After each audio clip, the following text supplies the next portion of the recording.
अर्जुन एकाग्र हैं, बाकी सबको सब दिखता है, किसी को मछली दिखती है, किसी को कुछ दिखता है, अर्जुन को सिर्फ आंख दिखती है मछली की। तुम्हारा सिलेक्शन पता है क्यों नहीं हुआ? उसने कहा क्यों नहीं हुआ?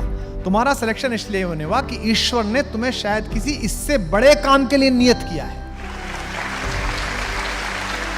जो अपने से बाहर निकला उसको सारा संसार मिला, और जिसने मरना सीखा उसको ही जीने का अधिकार। कृते में दक्षिणे हस्ते जयो में सव्याहिता। अगर कार्य अर्जुन तेरे सीधे हाथ में होगा तो विजय तो तेरे उल्टे हाथ में आ जाएगी। वतन की रेख मुझे एड़ियां रगड़ने दे, मुझे यकीन है पानी यहीं से निकलेगा। एकाग्र होना क्या है? खुद से बात करना। भाई देखो, आधे आधे एक तिहाई बनना चाहते हो, एक तिहाई क्रिकेटर बनना चाहते हो, थोड़े से हीरो बनना चाहते हो, थोड़ा सा गाना गाना चाहते हो, थोड़े से अच्छे बेटे बनना चाहते हो, थोड़े से अच्छे प्रेमी प्रेमिका बनना चाहते हो, थोड़े से अच्छे विद्यार्थी बनना चाहते हो। इसमें का कुल मिला के आखिर में कुछ नहीं बन पाते।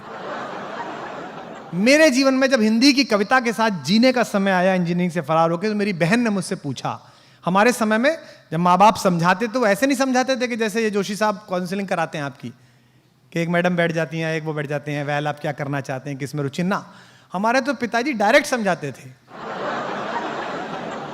और उसमें पिताजी का आध्यात्मिक, मानसिक, हार्दिक और शारीरिक चारों प्रकार का बल लगता था। कोई मुझसे कहता है कि साहब माँ के पैर के नीचे जन्नत होती है, पिताजी के पैर के नीचे क्या? मैंने कहा जूता। उन्होंने जब मुझे समझाया और वो हार गए कि नहीं मैं तो कविता पढ़ूंगा, बीए करूंगा, तो मेरी बहन जो मुझसे बड़ी है, प्रोफेसर है वो, जिसने मेरा नाम विश्वास कुमार से कुमार विश्वास किया बाद में, उसने मुझसे पूछा तू करेगा क्या कविता करके, जिंदा कैसे रहेगा? तो मैंने उसको कहा कि हाँ जिंदा रहूंगा आराम से, क्योंकि हिंदुस्तान तो बड़ा आस्तिक देश है, जिसके दरवाजे पे 2 भजन गाऊंगा वही सुबह खाना खिलाएगा, शाम को खाना खिलाएगा। और ये ऐसा नहीं था कि हास्य में कहा गया था, ये मजाक में कहा गया था, ये कृत संकल्प था अंदर से कि अगर ऐसी भी कभी स्थिति आई तो ऐसा कर लेंगे। कहीं 4 बाद लाइन सुनाएंगे, एक गीत सुनाएंगे, आदमी सुबह का खिलाएगा, दूसरे गांव जाके दूसरा सुनाएंगे, वो खिलाएगा, कोई कपड़े सिलवा देगा, जीवन चल जाएगा। कम से कम तृप्त रहूंगा कि जो चाहता था वो कर रहा हूं, कविता लिखनी थी लिख रहा हूं, साहित्य पढ़ना था पढ़ रहा हूं। यह है एकाग्र भाव। अर्जुन एकाग्र हैं, बाकी सबको सब दिखता है, किसी को मछली दिखती है, किसी को कुछ दिखता है, अर्जुन को सिर्फ आंख दिखती है मछली की। इसलिए द्रोणाचार्य अपने पुत्र से भी अधिक प्रेम करते हैं उन्हें, और इस बात की टीस महाभारत के हर समकालीन पात्र को है कि गुरुवर द्रोण अर्जुन से इतना प्यार क्यों करते हैं। आपको भी लगता होगा कि फलां वाले सर इस बच्चे को ज्यादा प्यार करते हैं, इसकी तरफ ज्यादा है, ऐसा नहीं है। वो किसी के प्रति भेदभाव नहीं है, वो केवल इतना है कि एकाग्र कौन है, क्योंकि दुनिया में केवल 2 ही परंपरा हैं जो अपने से आगे बढ़ने पर खुश देखती हैं सामने वाले को। एक पिता अपने पुत्र को आगे जाते हुए देख के गर्व से ऊंचा हो जाता है, और एक गुरु अपने शिष्य को बड़ा होते हुए देखकर गर्व से प्रसन्न हो जाता है। और एक बात और ध्यान रखिएगा, असफलताएं केवल यह सिद्ध करती हैं कि सफलता का प्रयास पूरे मन से नहीं हुआ। हमारा सबसे सफल भारत का एक विश्व नागरिक कौन है जिसे हिंदुस्तान जाति, धर्म, पॉलिटिक्स, दक्षिण उत्तर से बढ़कर जिसे प्रेम किया है आज तक गांधी के बाद? देखिए आप, बिना कहे नाम निकलता है एपीजे अब्दुल कलाम। इस देश ने अद्भुत प्रेम किया उनसे, और उनके जीवन में एक क्षण आया कि वो आत्महत्या कर रहे थे। वो देहरादून गए एनडीए सेलेक्ट होने के बाद, पैसे नहीं थे दक्षिण से, रामेश्वर से देहरादून जाने के, तो उनकी एक विवाहित बहन थी, उसने अपने जेवर बेच दिए, पर उस जेवर से भी एक ही तरफ का किराया मिल सकता था। तो कलाम साहब ने अपनी बहन से कहा कि चिंता मत करो, मैं 200% सेलेक्ट होऊंगा, और उसके बाद तो फौज मुझे रख लेगी और मैं आपके लौटा दूंगा पैसे। लेकिन वहां सिलेक्शन नहीं हुआ। तो ऋषिकेश कभी आप जाइए, वहां शिवानंद आश्रम है लक्ष्मण झूला के पास, वहां पहाड़ियां थी पहले, उस पहाड़ी पर शाम के समय वो पहुंचे आत्महत्या के इरादे से कि अब तो जीवन निस्सार हो गया, जाने तक के पैसे नहीं है। वहां शिवानंद स्वामी जी टहल रहे थे, उन्होंने देखा कि युवक घूम रहा है, बड़ा विक्षिप्त सा, बड़ा परेशान सा। उन्होंने पूछा बेटा यहाँ आओ, क्या बात हो गई? तो वो कहने लगे, मुसलमान व्यक्ति, हिंदू साधु, राजनीति करने वाले लोग सुने।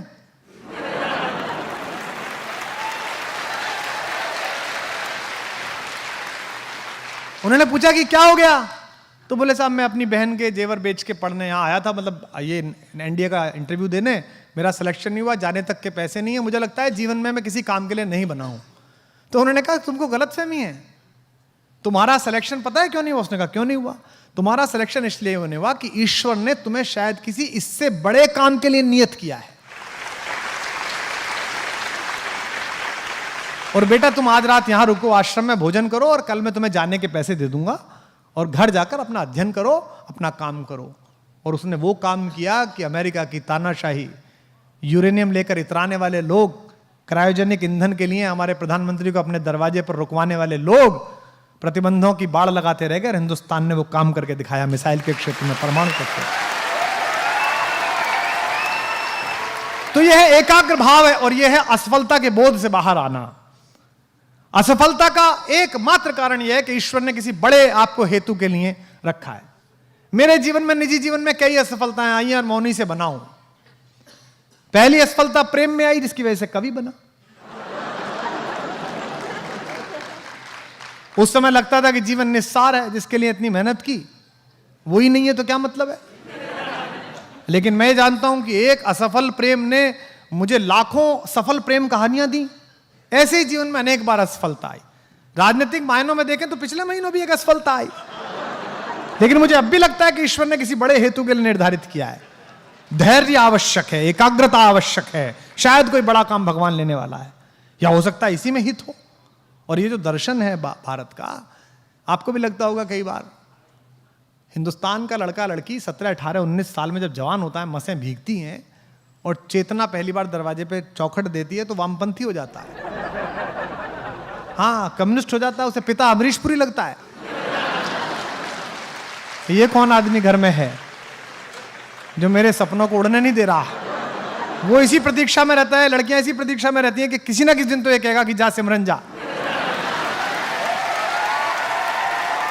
लेकिन थोड़ा समय बीते तो वो सनातनी हो जाता है, क्योंकि एक समय आते आते उसको पता चलने लगता है कि मेरे एफर्ट्स, मेरी क्षमता, मेरी प्रतिभा अपनी जगह है, प्रारब्ध अपनी जगह है, वो काम करेगा। अगर मैं नियोजित तरीके से लगा रहा तो एक ना एक दिन उसका प्रतिफल मिलेगा। मैं निजी जीवन की व्याख्या से कह रहा हूं। जब मैंने कवि सम्मेलनों की कविता को कॉर्डलेस माइक के साथ, कॉलर माइक के साथ, म्यूजिक के साथ शुरू किया तो 2004 के आसपास मेरा इतना विरोध हुआ कि देश के 28-30 कवि मेरे साथ नहीं बैठते थे मंच पे। वो लिख के देते थे कुमार विश्वास आएगा तो हम नहीं आएंगे, जो आजकल सेल्फी खिंचाने भतीजे को लाते हैं।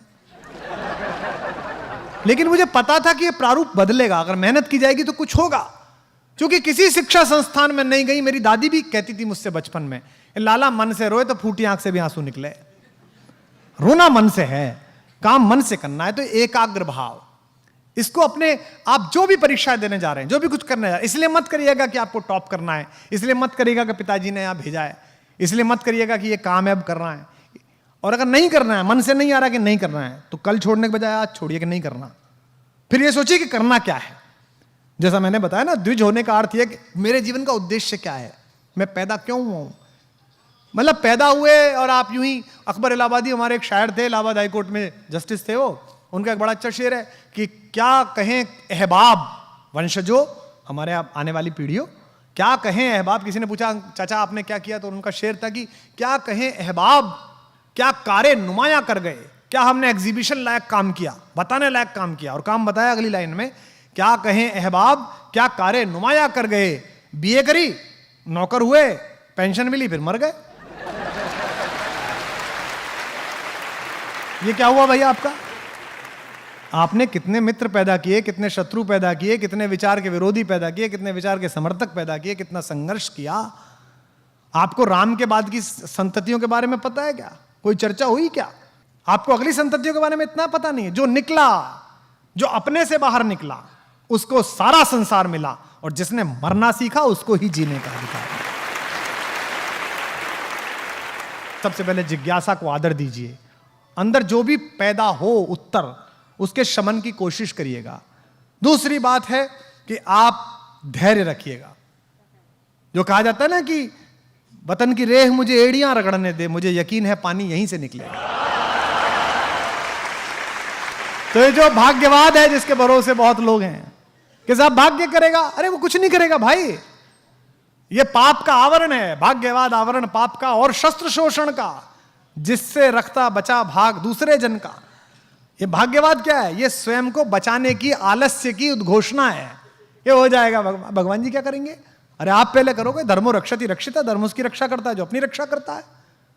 आप जब अपने स्वधर्म की रक्षा करोगे तब ईश्वर नाम की जो भी शक्ति इस कायनात में मौजूद होगी, प्रकृति नाम की शक्ति होगी, उसकी पॉजिटिविटी जागेगी कि यार बड़ी मेहनत कर रही है बच्ची, बड़ा मेहनत कर रहा है बच्चा, इसको आशीर्वाद देते हैं और वो सुयोग का फल मिल जाएगा आपको। आपसे जो ईश्वर करेगा, वहां फलाने वाले पे चढ़ाई आए 5 रुपए, उसकी जोत बोल दी, उसका ये बोल दिया। और जितने असफल लोग बैठे हैं इस परिसर में, बहुत सफल लोग बैठे हैं राजनीति में, व्यवसाय में, अपने कामों में। याद करके देखिए जिस समय आप सफलता के लिए संघर्ष कर रहे थे कितने पुखराज पहने थे, कितने बाबाओं की जोत मनाई थी, कितने यज्ञ किए थे। मैंने तो नहीं किए भाई, एक भी चीज नहीं पहन सकता था मैं, चप्पल ही थी वही पहनना था। उपलब्धि आ गई तो 5 आदमी आ गए, ये पहनो आप, ये करो आप। तो कई बार उनका मन रखने के लिए, चाहे माँ हो, चाहे पत्नी हो, बहन हो, आदमी कर लेता है। लेकिन ये सब जितना भी नियामन है भाग्य का, ये पुरुषार्थ से है। सबसे पहले कृते में दक्षिणे हस्ते जयो में सव्याहिता। अगर कार्य अर्जुन तेरे सीधे हाथ में होगा तो विजय तो तेरे उल्टे हाथ में आ जाएगी। उल्टे हाथ से पकड़ना मुश्किल होता है। तो अगर कार्य तुम्हारे सीधे हाथ में होगा तो ये मध्य प्रदेश पीएससी और यूपीएससी आपके चरणों में आ जाएगी। लेकिन उसके लिए एकाग्रता अर्जुन वाली चाहिए। न्यूजीलैंड में एक यूनिवर्सिटी है, विक्टोरिया विश्वविद्यालय, मैं वहां बोलने के लिए गया था। तो मैंने वहां बोला, वहां चाइना के लड़के भी थे, वियतनाम के अलग अलग शोध करते हुए विद्यार्थी। तो मैंने उनसे बोला कि भाई हमारे यहाँ तो मोटिव ऑफ लाइफ है, जीवन के जो उद्देश्य हैं वो 4 हैं, धर्म, अर्थ, काम और मोक्ष।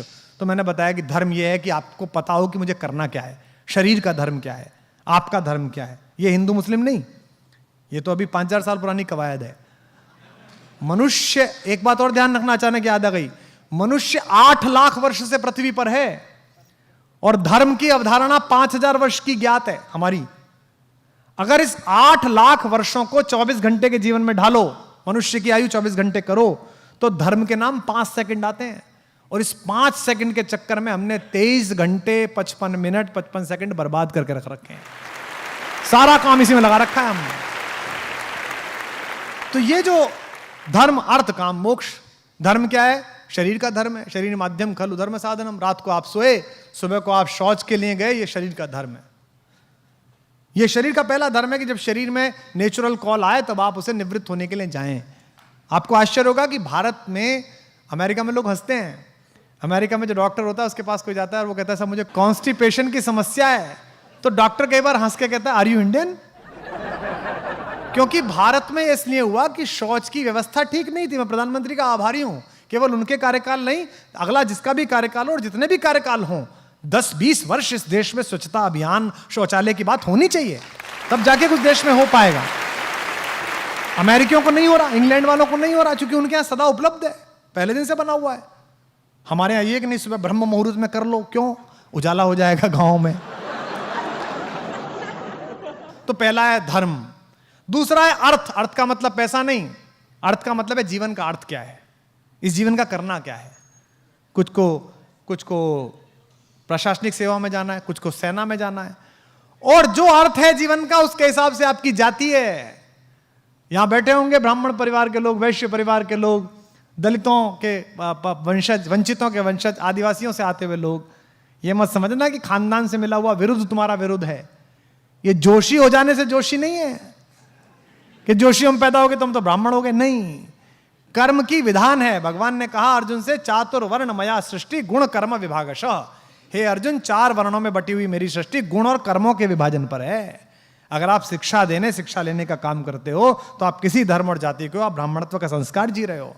अगर आप देश के दुश्मनों से, बाह्य और आंतरिक दुश्मनों से युद्ध करते हो, रक्षा करते हो, तो आपका क्षत्रिय संस्कार है। अगर आप देश की व्यवस्था बनाते हो तो आप दलितों के साथ हो जिन्होंने इस देश की व्यवस्था बनाई है। अगर आप अर्थव्यवस्था में भाग लेते हो तो आप वैश्य और कवणिक का काम कर रहे हो। ये जो वर्ण व्यवस्था थी, हालांकि बहुत लोग नहीं मानते, ना माने कोई दिक्कत नहीं है, लेकिन ये बड़ी वैज्ञानिक थी। तो दूसरा हुआ धर्म, अर्थ, और तीसरा हुआ काम, जिस पर बातचीत करने से भी पूरा विश्व डरता था, उसकी व्यवस्था हमने बनाई। और वो काम केवल सेक्स नहीं है, वो काम है डिजायर।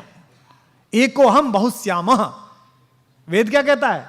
एक हूं, बहुत होना चाहता हूं। मनुष्य की क्या इच्छा है? आपने पढ़ा था बायोलॉजी में, अमीबा गोल वाला, वो बीच में से कट गया, फिर 2 हो गए, फिर कट गया, फिर 3 हो गए। ये क्या है? एको हम बहुश्याम है, मैं एक हूं, बहुत होना चाहता हूं। और इसी के कारण यह व्यवस्था बनी। भगवान बुद्ध के समय जब बुद्ध दर्शन चला और बुद्ध ने कहा जीवन दुख का मूल है, और ऐसी स्थिति आ गई कि अधिकतम लोग भिक्षुक होने लगे। उस समय दक्षिण से एक विद्यार्थी चला, एक तपस्वी चला आद्य शंकराचार्य नाम का, जिसने केवल एक दंड लिया और यात्रा की और इस पूरे भारत को दोबारा जीवित किया और कहा कि नहीं, एको हम बहुत श्याम, अगर जगत सत्य है, ब्रह्म सत्य है, तो जगत भी सत्य है। तो तीसरी चीज है काम, जिसको सामान्य रूप से हम वात्स्यायन का काम शास्त्र समझ लेते हैं, हम सेक्स एजुकेशन समझ लेते हैं। सेक्स नहीं है वो, सेक्स तो उसका एक छोटा सा पार्ट है। जैसे बहुत सारे हमारे साथी जो है बच्चे योग को जो है वो सुबह सुबह होने वाली फूफा समझते हैं कि इस नाक से नया, इस नाक से गया, योग हो गया। ये योग का एक सामान्य अंग है। ये योग की जो 8 प्रक्रिया हैं उनमें से एक है ये प्राणायाम, जिसको लोग लिए घूम रहे हैं कि ये योग है। योग नहीं है, योग कर्म में कुशलता योग है। गीता में भगवान ने कहा है कि अर्जुन ने पूछा योग क्या है, तो उन्होंने कहा कर्म, योगः कर्मसु कौशलम। मैं फिर वहीं आ गया एकाग्रता पर, जो मैं आपसे कह रहा था भाइयों, छोटे भाई बहनों, जो एकाग्रता है कर्म की वो योग है। मेरे पिताजी प्रोफेसर हैं, रिटायर हुए, 85 वर्ष के हैं, उन्होंने पीएचडी कराई है। हम जैसों को मूर्खों को ज्ञान देने की कोशिश की है, ले नहीं पाए हम पूरा। और मैं अक्सर देखता हूं कि वो अपने बगीचे में जो घर में बना हुआ है उसमें सुबह ही सुबह सिद्धांत वो करते रहते हैं निराई विराई पौधों की। और बहुएं जो प्रोफेसर हैं, यूनिवर्सिटी में पढ़ाती हैं, आईएफएस हैं, मेरी भाभियां, वो चाय लेके सुबह सुबह जाती है। मैंने एक दिन देखा कि वो उससे पौधे से बात कर रहे हैं। वो कह रहे हैं अच्छा तो श्रीमान जी आपकी जड़ यहाँ निकल आई, ओहो हो आप तो बहुत फजीता करोगे, चलिए आपको एक नया गमला देते हैं आज हम। और उसको लेके वो बात कर रहे हैं, मूर्ख थोड़ी है कि पौधे से बात करेंगे, कर्म की कुशलता के साथ कर रहे हैं। वो खुरपी लगाना, उसमें खाद डालना, पानी लगाना, उसे भी टालने दे काम की तरह। उन्हें किसी ने नहीं कहा, उनके बेटे पुत्रवधुओं की इतनी आय है, इतना पैसा है कि वो 10 माली रख लें, लेकिन वो खुद कर रहे हैं क्योंकि वो कर्म में कुशलता है। याद करके देखिए आपने आखिरी बार ऐसा कौन सा काम किया था जिसमें आप इतने एकाग्र थे कि आपको आवाज नहीं सुनाई दी। बहुएं जाती हैं, पापा जी चाय ले लीजिए, उन्होंने सुनी नहीं, पापा जी चाय ले लीजिए। फिर तीसरी बार में हाँ बेटा, अच्छा बेटा रख दो, तब उन्हें समझ में आई कि चाय पीनी है, क्योंकि वो उससे संवाद कर रहे हैं। और अगर उन्होंने मन से संवाद किया है तो मन से वो पौधा सुन भी रहा होगा। मुझसे पूछा था एक विदेशी विद्यार्थी ने कि साहब ये क्या कहानी है आपके यहाँ कि मीराबाई ने जहर पिया वो बच गई। तो मैंने कहा अगर ये आस्था है कि ये जो मुझे भेजा है ये भगवान कृष्ण ने अमृत भेजा है, अगर अंदर इतनी पात्रता है तो दुनिया के हर जहर को अमृत होना ही पड़ेगा। दुनिया की हर केमिस्ट्री को नतमस्तक होना ही पड़ेगा। देश के सबसे बड़े कार्डियोलॉजिस्ट हैं, मैं नाम नहीं लूंगा उनका क्योंकि निजता में उल्लंघन हो जाएगा। मैंने उनके साथ एक बार यात्रा की विदेश में, और मैंने देखा कि वो प्राइवेट जेट था जिसमें जाना था, उसमें उन्होंने बैठने के तुरंत बाद 4 घंटे का सफर था, अपने हैंड बैग से लड्डू गोपाल निकाले और गणपति निकाले और दोनों को प्रणाम करा। तो मैंने उनसे पूछा भाई साहब ये क्या है, आप तो इतने बड़े डॉक्टर हो, ऐसे रोबोटिक्स से ऑपरेशन कर देते हो। दुनिया में हिंदुस्तान में जो भी बड़ा है, चाहे वो मुख्यमंत्री हो, प्रधानमंत्री हो, सेठ हो, वो आप ही के चरणों में आके गिरता है कि तुम खोलो दिल। तो ये सब क्या है भगवान जी, आपकी क्या आस्था है इसमें? तो उन्होंने मुझे कहा कि देखो मैंने बहुत ऑपरेशन किए हैं और मैंने अनेक बार ऐसा देखा कि सब कुछ ठीक था, कोई प्रॉब्लम ही नहीं थी, और मुझ जैसा डॉक्टर था और पूरी बैटरी डॉक्टर्स की लगी हुई थी और मैं कुछ नहीं कर पाया, मेरे सामने से आदमी निकल गया। और कई बार मैंने ऐसा देखा कि आदमी ऐसा है कि इसको तो कोई नहीं बचा सकता, मुझ जैसे 650 लग जाएं, और मैंने कुछ नहीं किया, बस कोशिश शुरू की थी कि वो आदमी बच गया। तब मुझे पता लगा कि मुझसे और मेरे ज्ञान और मेरी क्षमता प्रतिभा से भी ऊपर कोई ताकत है जो दुनिया को चलाती है, जो दुनिया के बारे में तय करती है। तो ये है जीवन का अंतिम मोक्ष, ये काम के बाद का मोक्ष है। जीवन के 4 हेतु हमने तैयार करे। तो ये जो एकाग्रता है अपने काम में, कि जिस समय आप इतिहास पढ़ रहे हो, जिस समय आप सोशियोलॉजी पढ़ रहे हो, जिस समय पॉलिटिकल साइंस पढ़ रहे हो, उस वक्त आपको ये लगे जैसे इस परिसर में बैठे हुए जो लोग हैं, जो त्रयी है आपकी चेतना की, स्थान की, आपने व्यक्तित्व की और समय की, वो तीनों अर्धलुप्तावस्था में, उन्हें याद नहीं है कि मैं कहां बैठा हूं, मुझे कितने बजे जाना था, मैं कौन हूं। संवाद में सरसता है, हम एक दूसरे से बात कर रहे हैं, आप रिएक्ट कर रहे हैं, मैं आपकी बात कर रहा हूं।